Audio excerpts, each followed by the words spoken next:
I didn't set out to reconstruct a civilization that supposedly never existed. But when you spend enough time studying the architectural remains, the industrial artifacts, and the photographic record from the mid-1800s through the early 1900s, something starts to unsettle you. Not just what's there, what's missing. The silence where explanations should be. The gaps where history should speak clearly but doesn't. I came to a realization that I couldn't shake. The story we've been told about the 1800s doesn't match the physical evidence. Not the buildings that still stand. Not the infrastructure buried beneath our streets. Not the photographs that reveal a world far more sophisticated than the one we've been taught to imagine. So I stopped asking, did Tartaria exist? And started asking a different question entirely. What would daily life have actually looked like in a civilization that left behind these structures? This is that investigation. An inquiry into a period we're told was primitive, pre-industrial, backwards, when most people lived in squalor, traveled by horse, and built with simple tools. But when you examine what remains, roads too precisely graded to be accidental, canals engineered beyond their era, buildings constructed with mathematical exactness, a different picture takes shape. Not of primitive struggle, of coordinated movement, not of isolation, of connection, not of simplicity, of systems we've forgotten how to recognize. So what was daily life like in this forgotten world? How did people move, work, trade, and live within structures that seem designed for purposes we no longer understand? The official narrative begins to collapse the moment you ask. Imagine waking in a Tartarian city at dawn, not in some romanticized fantasy, but in the actual physical spaces that still exist today. Rooms with impossible ceiling heights, 12, 14, 16 feet, far beyond any practical consideration for heating or insulation. Windows so tall they seem built for a different kind of occupant, or perhaps a different kind of purpose. Light distribution, air circulation, atmospheric pressure regulation. You rise beneath crown molding so intricate that modern craftsmen would need months to replicate it. Plasterwork that flows like frozen water. Geometric patterns repeating with mathematical precision across thousands of buildings, across dozens of cities, across multiple continents, all supposedly built by independent contractors working separately, all somehow arriving at identical solutions. Ask yourself, how does that happen? The morning light enters not randomly, but deliberately. Windows aligned with solar angles calculated for seasonal variation. The entire structure orients itself toward natural forces: wind, sunlight, water flow. In ways our modern buildings have completely forgotten. You dress in clothing visible in the photographs of the era. Formal, layered, deliberately constructed. Not primitive homespun, but manufactured textiles showing industrial-scale production. Cotton from India, silk from Asia, wool from Australia, all available in provincial cities thousands of miles from their origins. All arriving with a regularity that horse-drawn wagons simply could not have supported. The question becomes impossible to avoid. What infrastructure made this possible? You step outside, and the streets pose their own mysteries. Not dirt paths, not randomly scattered cobblestones. Precisely graded thoroughfares with drainage systems so sophisticated they still function today, more than a century later. Storm drains connecting to underground networks stretching for miles. Sewage systems rivaling modern engineering. Water distribution channels supplying entire cities with pressurized flow, all supposedly constructed within a few decades, all across the world, all following identical principles. Look at the layout itself. Streets too wide for simple cart traffic, aligned too perfectly with cardinal directions to be accidental. City after city reveals the same design. Grand boulevards radiating from central points, creating geometric patterns visible only from above. Star formations, radial grids, mathematical precision suggesting central planning on a scale we're told never existed. And the movement along those streets? This is where the official story becomes difficult to sustain. Photographs from the 1860s, 70s, and 80s show streets filled not with chaotic medieval congestion, but with organized flow. Streetcars running on rails, omnibuses on fixed routes implying coordinated scheduling, carriages moving through a system, not wandering freely. The deeper you look, the more evidence accumulates of transportation networks supposedly emerging much later. Street railways in hundreds of cities by the 1880s, cable car systems requiring underground machinery, elevated trains in major centers, all appearing with suspicious simultaneity, all requiring engineering expertise we're told was unavailable. Who coordinated this? Who possessed the surveying capability, the mathematical knowledge, the organizational capacity to implement identical systems across continents? The silence in the historical record is deafening. But the streets were only one layer of the system. The canals reveal something even more perplexing. I spent months examining canal records across Europe, Asia, and North America, not the famous ones like the Erie or the Suez, but the thousands of smaller waterways connecting cities, towns, and industrial centers. The network was vast, coordinated, and precisely engineered, with lock systems, water level management, and seasonal flow regulation that speak to serious systems thinking. The Grand Canal in China, over 1,000 miles, linking major river systems, moving goods and people with an efficiency that wouldn't be matched until the railroad age. The canal networks of the Netherlands, Belgium, and northern France, hundreds of miles of interconnected waterways built to standardized dimensions, suggesting unified planning, not regional improvisation. The British canal system at its peak, 4,000 miles of navigable waterway, all built within roughly 60 years, all compatible, all precisely graded. This wasn't primitive infrastructure. This was systems engineering. Barges moved along these canals carrying loads that would have required dozens of wagons. Networks shifted thousands of tons of cargo daily. Grain from the interior, manufactured goods from cities, raw materials to factories, all coordinated through schedules, toll points, and transfer stations, implying central administration, and the engineering required to maintain this? Extraordinary.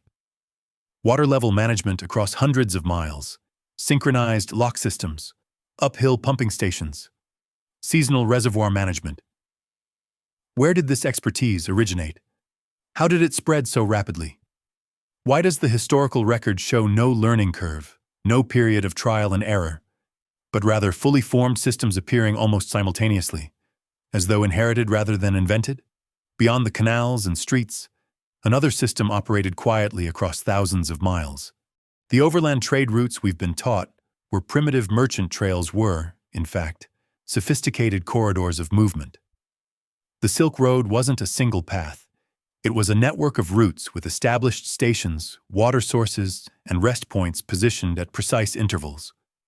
Not random stops. Planned infrastructure. Russian archives contain references to caravans crossing Central Asia with hundreds of camels, operating on schedules requiring coordination across thousands of miles. These weren't wandering merchants.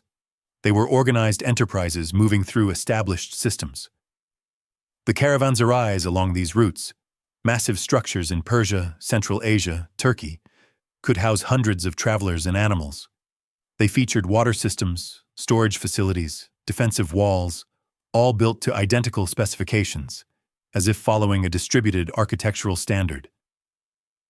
Inside these structures, evidence of global trade that shouldn't have been possible.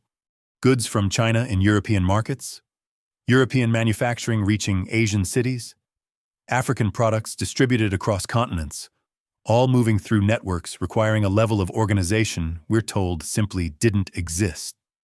The coordination problem becomes overwhelming. How do you synchronize continental movement without communication technology? How do you establish trade standards, currency exchange, contract enforcement across linguistic and cultural boundaries without centralized authority? The explanation that it all somehow emerged organically collapses under examination. And then there are the airships. This is where conventional historians stop listening, where the documented evidence becomes too uncomfortable to acknowledge. But the records exist. patent applications for dirigibles and lighter-than-aircraft throughout the mid-1800s, newspaper accounts of aerial exhibitions, engineering journals discussing propulsion systems, gas production, and navigation techniques, photographs showing structures that can only be described as airship mooring stations, tall masts atop buildings, anchoring points, elevated platforms. I'm not claiming massive commercial fleets. I'm not suggesting routine aerial commerce. But the evidence does suggest experimentation, development, and limited deployment of lighter-than-air transportation, a chapter that has been systematically excluded from mainstream historical narrative. Why? Consider the implications. Even limited airship travel would fundamentally change what we understand about information distribution, reconnaissance, and elite mobility in the 19th century. It would suggest technological sophistication entirely incompatible with the primitive narrative we've inherited. The buildings themselves hint at it. Rooftop structures with no apparent function, elevated platforms on government buildings, architectural elements that only make sense if you imagine aerial craft needing to dock or moor. Once you see it, you can't unsee it. Accounts from the World's Fairs, the Paris Exposition, the Chicago Columbian Exposition, describe aerial demonstrations, tethered balloons carrying passengers, and serious discussions of future aerial navigation. Then, after 1900, these references largely vanish. Not because the technology failed, because something changed in how we chose to document technological development. What happened? Why does the historical record show such a sharp discontinuity? Daily life happened inside these structures, and that's where the mystery deepens most. The buildings reveal functions we've been trained to overlook, not merely homes or factories, but spaces designed for specific purposes we no longer recognize. The basements extend far deeper than storage would require. Multi-level underground chambers with brick archways, drainage systems, and mysterious equipment mounts. Official history labels them cellars or foundation voids, but the engineering is too deliberate. Sealed chambers, pressure-resistant walls, connection points for pipes leading to unknown destinations. The main floors show evidence of built-in systems that were subsequently removed and forgotten. Wall cavities too large for simple utilities. Shaft systems running through multiple stories. Central courtyards with glass ceilings engineered with a precision suggesting they served more than decorative purposes. And throughout the ornamentation, not mere flourishes, but mathematical patterns, geometric progressions, symbolic systems repeating across continents. Official history dismisses this as architectural style, but the precision suggests something more, meaning we've lost the language to interpret. The rhythm of daily work reveals the most troubling anomalies. The factories visible in period photographs aren't primitive workshops. They're massive structures with floor-to-ceiling machinery, precision equipment, and assembly systems requiring coordination across hundreds of workers, appearing at full industrial scale with no visible transition period, no gradual mechanization.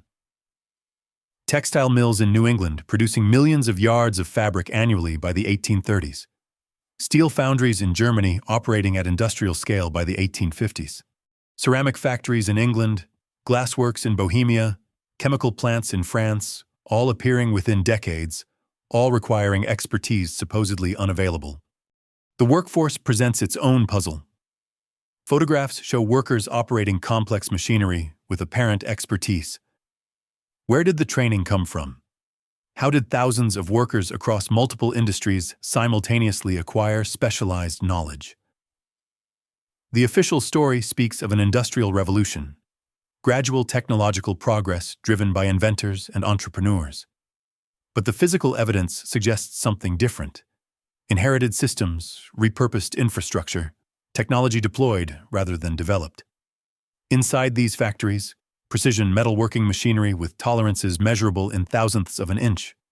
Hydraulic systems operating at pressures modern engineers would respect. Electrical generation equipment appearing decades before Edison. Chemical processes requiring knowledge of molecular structures supposedly unknown at the time. And the coordination across facilities? Standardized, interchangeable parts manufactured in different cities, different countries, all compatible. Assembly line techniques emerging simultaneously across multiple industries, all requiring systems thinking and information distribution that we're told didn't yet exist. Daily commerce in these cities reveals the deepest mystery. Markets operating with price coordination across continents. Goods arriving from thousands of miles away with predictable regularity. Currency exchange systems handling transactions across dozens of monetary standards. Letters of credit, bills of exchange, commercial contracts, all implying sophisticated financial infrastructure. This wasn't barter. This wasn't simple trade. This was integrated commerce requiring information technology we're told arrived only with the telegraph and telephone. Yet the records show coordinated pricing, synchronized commodity movements, and arbitrage exploited across oceanic distances, all before electronic communication. How? The market buildings themselves tell part of the story. Grand structures with climate control systems, refrigeration capabilities, and storage engineered for specific goods. Not primitive stalls, but organized exchanges with administrative overhead and standardized measurements. Tea from China arriving in London on schedule. Cotton from America processed in Manchester mills. Grain from Ukraine feeding European cities. All moving through systems requiring coordination that seems impossible without modern technology. And the financial instruments, letters of credit honored across empires, insurance contracts covering global shipments, investment syndicates funding projects on multiple continents, all requiring trust, verification, and enforcement mechanisms that imply institutional structures we've been taught didn't yet exist. The coordination problem becomes, mathematically, impossible to explain through conventional means. The question of how this society was actually organized reveals layers of mystery that official history prefers to smooth over. We're told the 1800s saw emerging democracy, declining aristocracy, and a rising middle class. But the physical evidence, the buildings, the infrastructure, the coordination of massive projects, suggests administrative capacity far beyond what electoral government supposedly commanded. Who planned the cities? Who coordinated the canal networks? Who standardized the railways and enforced the commercial regulations? The buildings provide clues, administrative structures in every major city, imposing edifices with record-keeping facilities, communication centers, and assembly halls. Not primitive town halls, but sophisticated bureaucratic centers implying extensive governmental apparatus. Membership organizations appear everywhere in the records.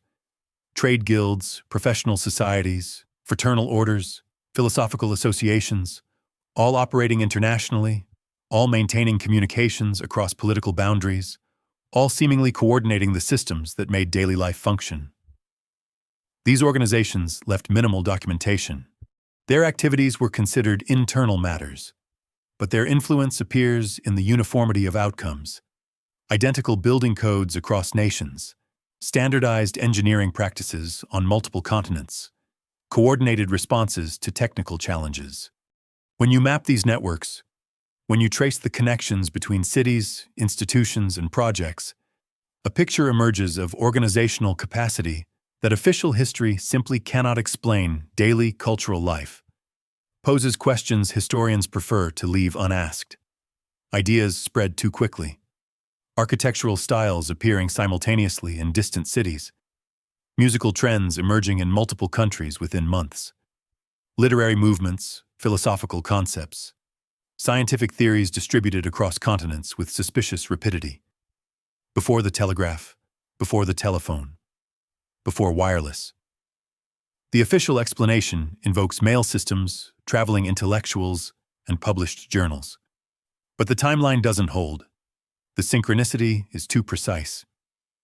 Consider the world's fairs. Massive international exhibitions coordinating participation from dozens of nations, displaying technologies supposedly still in early development, demonstrating organizational capacity requiring years of advanced planning and global communication. The Crystal Palace in 1851, the Paris Exposition in 1889, the Chicago Columbian Exposition in 1893, each involving global coordination, on scales that seem extraordinary by any standard. And the buildings constructed for these exhibitions? supposedly temporary, yet engineered with permanent precision. The Crystal Palace, nearly 1 million square feet of glass and iron, constructed in months, then disassembled and relocated.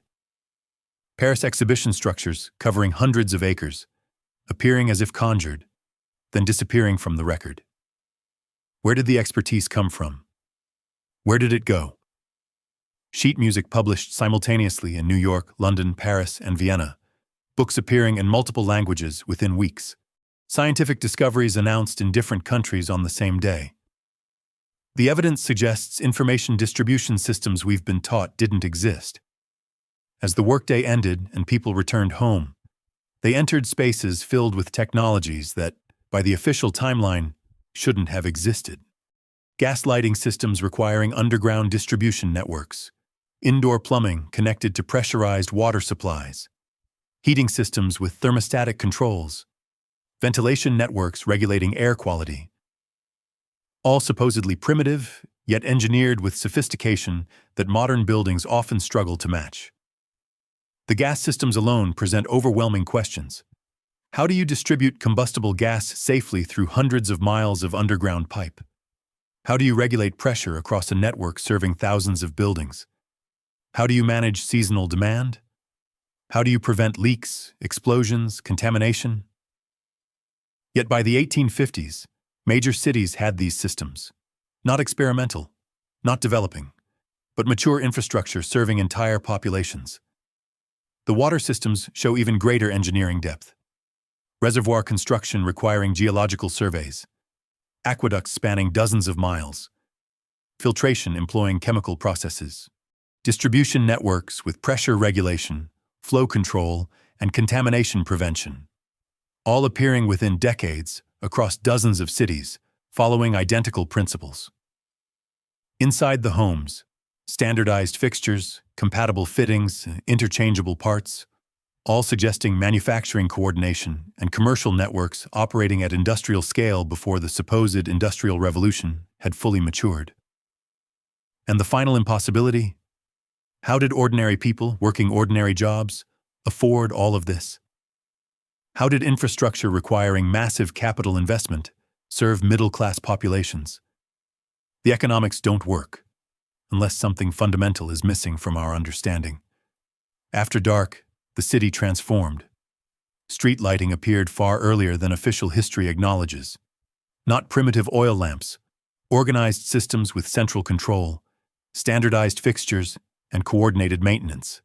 By the 1860s, major cities had lighting networks covering miles of thoroughfare. The power sources raise immediate questions. Gas required underground distribution. Electric required generation facilities, distribution networks, and voltage regulation. Arc lighting required precision equipment and current control, all supposedly barely experimental, yet deployed at urban scale.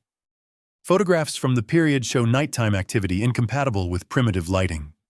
Streets filled with traffic after dark, commercial districts operating late, public spaces illuminated for safety and navigation, and the buildings themselves. Windows glowing with interior light, powered by systems we're told were still embryonic. Entire facades lit for display or orientation. Rooftop lights visible for miles, suggesting navigation or signaling purposes. Who coordinated this?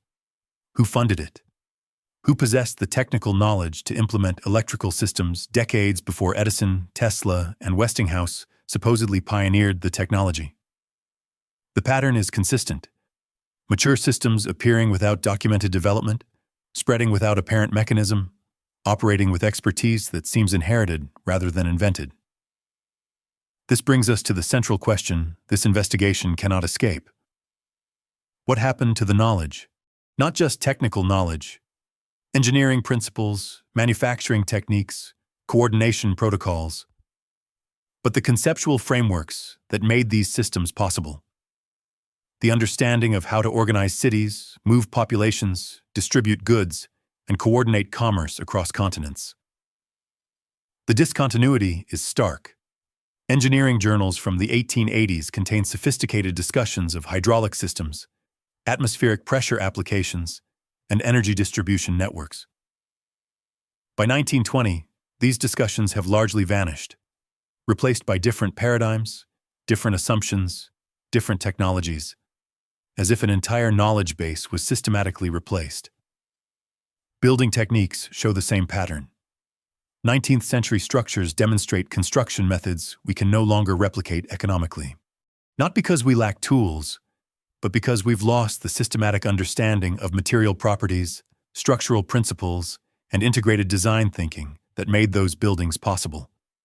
The infrastructure reveals it most clearly. We excavate basements and find network systems we don't understand.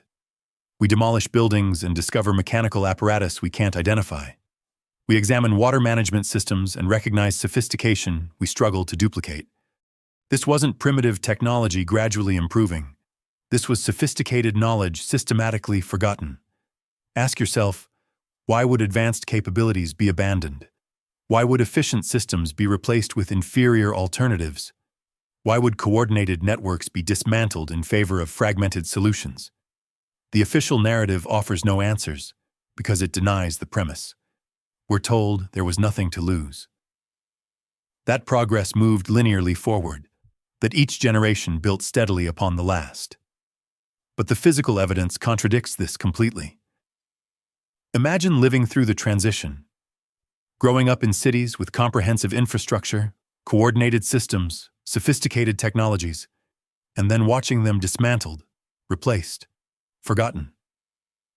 Seeing the canal networks abandoned for railways, the gas systems replaced by inferior electrical grids, the architectural knowledge lost as standardized construction replaced integrated design. The records from the early 1900s contain hints of this.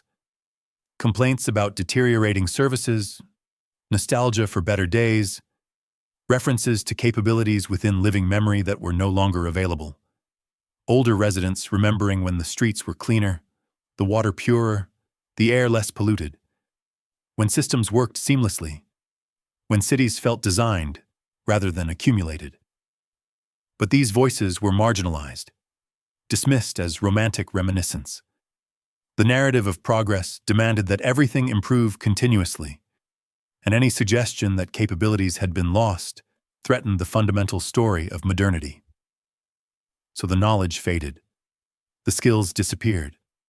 The understanding of integrated systems thinking gave way to specialized expertise in narrower and narrower domains. The holistic approach to urban design was replaced by single-function solutions. Within a generation, the memory faded sufficiently that we could look at the inherited infrastructure and claim we had built it. Look at sophisticated engineering and call it primitive. Look at coordinated systems and insist they emerged randomly. The rhythm of forgetting has its own momentum. Once begun, it accelerates. Today, you can still see the evidence, if you know where to look. Buildings not yet renovated into unrecognizability. Underground infrastructure exposed during construction projects. Canal systems still visible in satellite imagery. Railway grades following alignments too perfect for trial and error surveying. Street layouts revealing geometric patterns only visible from above.